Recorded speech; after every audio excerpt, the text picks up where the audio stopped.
Shawn right here at the Joe Weider Mr. Olympia weekend with the Hall of Famer, 8-time Ms. Olympia, Lenda Murray. I believe this is like the 39th year they've had the Ms. Olympia Championships being held. Yes. Started back in 1979, I believe, but we just concluded the prejudging where we're taking a look at whether or not Iris Kyle is going to walk off with, I think, victory number 7. Is she going? It would be victory number 7. It would be. Yeah. Things are interesting. The first impression was the wow factor wasn't really there. Is she trying to tone things down? You're right. The wow factor was not there. I talked to Iris, and she was a little bit concerned. This was the first time that I talked to her where I could see a little reservation as far as to, way things were going to turn out. Well, we saw Yaxani Orikin walk out there, and it seemed like as soon as she started her little walk towards center stage, she was dialed in, peeled, the best she's been in a long time, a little bit leaner.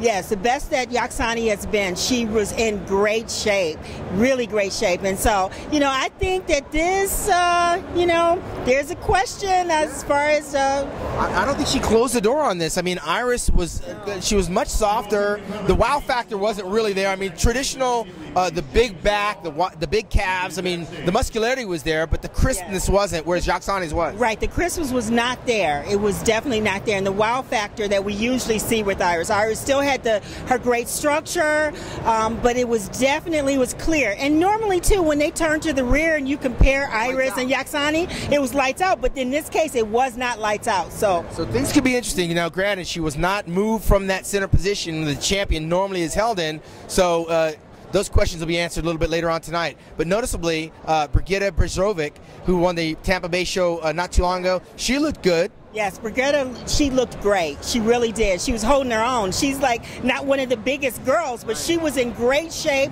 Her structure overall, there was nothing that was out of balance. She was very balanced. And speaking of conditioning, Debbie Leshevsky, I think she brought some very good conditioning. Structurally, she's not the most genetically gifted bodybuilder, but conditioning kind of raised her up a notch. Yes, she did. Debbie always comes in great shape, and she told me that she was about 2 pounds heavier than she was at the Arnold's and, at the Olympia. Yeah. So, yeah. One of my favorites, Alina Popa, man. Alina Popa was 3rd at the Miss International Championships back in March, coming off a thigh injury.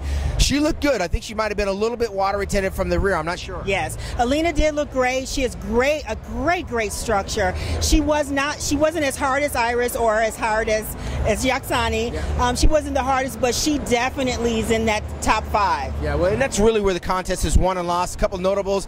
Kathy Lefrancois seemed to drop off and kind of get lost in the shuffle. Yeah. The return of Halle Nielsen by way of Denmark. Yeah. She didn't make the impact that she did when she came back out in Germany. Yeah, she did. And Halle, I remember the first time seeing her, she was in incredible shape. She wasn't at that, quite in that condition. And I think maybe she might look best a little bit leaner. She looked a little bit, I don't know if she was putting on more size, but she was not as crisp. And I think when the judges have something to compare to and they look and see you, then they go, oh, yeah, she's off. Dexter Jackson said the same thing since he's won the 2008 conditioning. He hasn't raised the bar since. Yes. But to Halle's credit, this is her first return to the Olympia since 2003. It's been a 7-year layoff for her, so she's working her way back. But we're going to find out tonight at the finals at the Orleans Arena, where they're going to bring out the women, and we may potentially have a new Ms. Olympia, or Iris Kyle will be one step closer to closing in on you with victory number 7. So tune in. Come back and join us tonight for the wrap-up of the women's finals of the bodybuilding. For the Hall of Famer, Miss Lenda Murray, I'm Shawn Ray, MuscularDevelopment.com.